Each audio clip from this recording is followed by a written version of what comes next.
The NFL draft is barreling down on us, and it's time now again for another positional preview video heading into the first round on April the 24th. Rick Venturi along, I'm Matt Taylor, and today we're breaking down the need for the Colts in the first round, possibly at offensive line, as the Colts had two starters leave the team in free agency, both joining the Minnesota Vikings. That was Will Fries and Ryan Kelly. So that means the Colts could have some competition for some open starting jobs along that offensive line, Rick. It also means they might be in search of some depth up front as well. Yeah, those are two strong players, no question about it.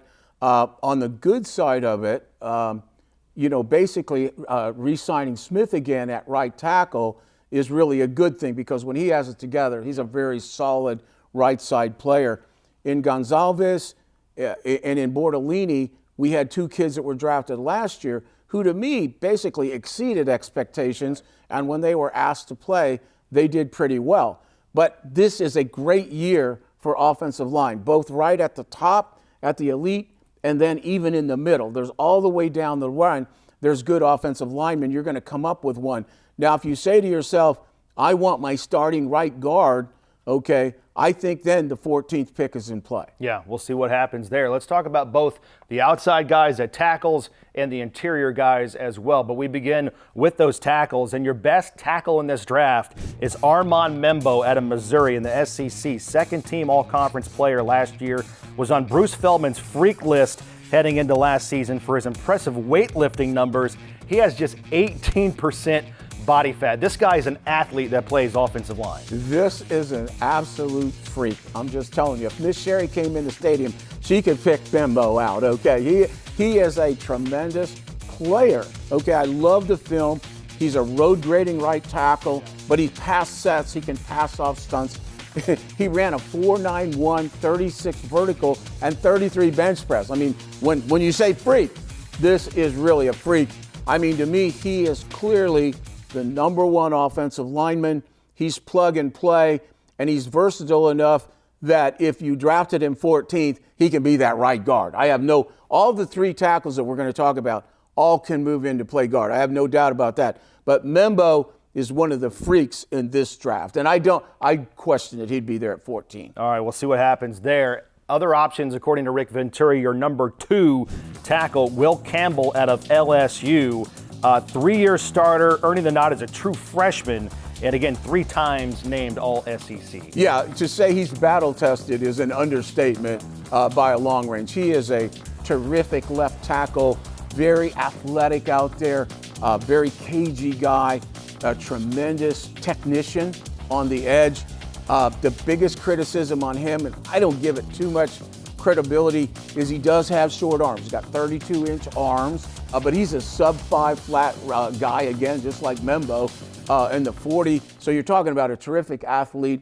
I'll tell you who he reminds me of is Skoronsky, the kid that came out of Northwestern 2 years ago that was a terrific left tackle that they made a left guard because of the same issue. Right. And he's their best player by far on the Tennessee team. So, again, if you take him, he's a legitimate 14th pick. You don't have to worry about him moving in to play guard as well. All right, your third best tackle, Kelvin Banks out of Texas. And the one thing you can say about this young man, he better have a big trophy case. He needs it, all right? You're talking about the Lombardi Award winner, best lineman in college football, won the Outland Trophy, best interior lineman in college football, and the Jacobs Blocking Trophy as the best blocker in the SEC. Yeah, that just rounds out my top 3 tackles that are all elite tackles. They're elite prospects. You know, he does it all. He's another guy that's a much better September player than March player. He didn't run very well at the combine, but you don't see that on tape. He's very quick. He can recover. He can take you on and steer you. Banks is just an outstanding player. All 3 of these guys are really battle-tested, from that standpoint in the SEC. So, again, any one of the 3, if you took at 14, you'd be happy with them. All right, those are the tackles. Let's talk about the guards or the interior players here in this draft that you like here, Rick. Starting with Donovan Jackson out of Ohio State, 3-time first-team All-Big Ten, first-team All-American last year, and was a 3-year starter for the Buckeyes. Yeah, I love Jackson. Jackson was a 5-star recruit coming out. He is a terrific athlete, prototype guard.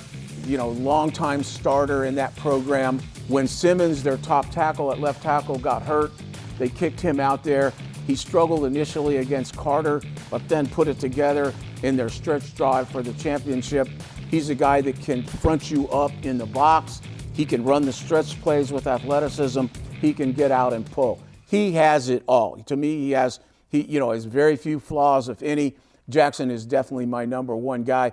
And if you want a starting guard, pure guard, he's my number one guy. All right, another guard you like is Tyler Booker out of Alabama, last year first-team All-American and a two-time first-team All-SEC player as well. Yeah, another big-time player. He probably epitomizes a September player versus a March player. Okay, he didn't have a very good combine. He ran like a 4.58 or something. So the film is everything. If you're looking at athleticism, you're going to take Jackson. Now, some people like Booker better, and if you look at the tape, you don't really see what would be perceived as the flaw. He is a road grader now. He is huge. He's a big man. He can drive you out of there. I haven't noticed the limitation in terms of movement. I think he's got real good short area quickness. I think he passes off stunts really well. He can get to the second level. Again, this guy is going to be a first-round draft pick. All these top 5 guys that we've talked about, I can't see any of them making it into the second round. All right, the last guy that I know you want to highlight here, you have to go down a level, but it's well worth it. Gray Zabel out of North Dakota State, two-time FCS national champion. Last year, first-team FCS All-American, 3-year starter, spent 5 years with the Bison. He is mercurial in terms of rising. This is the biggest riser in the National Football League draft. This is another one. I mean, North Dakota State, you just spits out offensive linemen, and they come in and they start and they play. And he was their left tackle, really good left tackle. I project him totally to guard center. He went down to Senior Bowl, played his tail off inside, all of a sudden up in competition, didn't bother him a bit. He vertical jumped 36 over here, thought he was trying out for the Pacers. This guy started out with me as a Morse Reservoir All-Star. Now he's an Atlantic Ocean All-Star, to be honest with you. But again, I think all these guys are terrific prospects.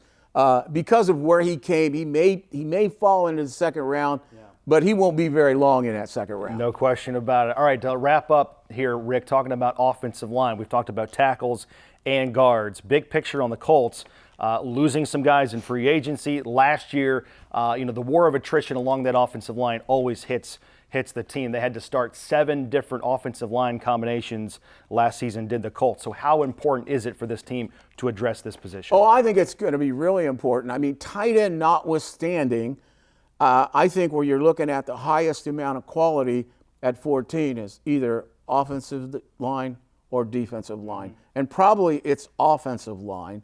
Again, if you get to that 14th spot, to me, you take the best, the guy you have the highest rated of all that right there. Because you're not going to go wrong. You're really not. And by attrition, Membo's probably not going to be there. Graham's, there's going to be some guys come off that board quick. But if you want an offensive lineman or a defensive lineman at 14, it's going to be there. All right, that's Rick Venturi. I'm Matt Taylor. We'll see how it all plays out for the Colts in round number 1 of the draft, April 24th, with the Colts picking 14th overall. And we'll have more positional preview videos coming your way. Stick it right here, Colts.com.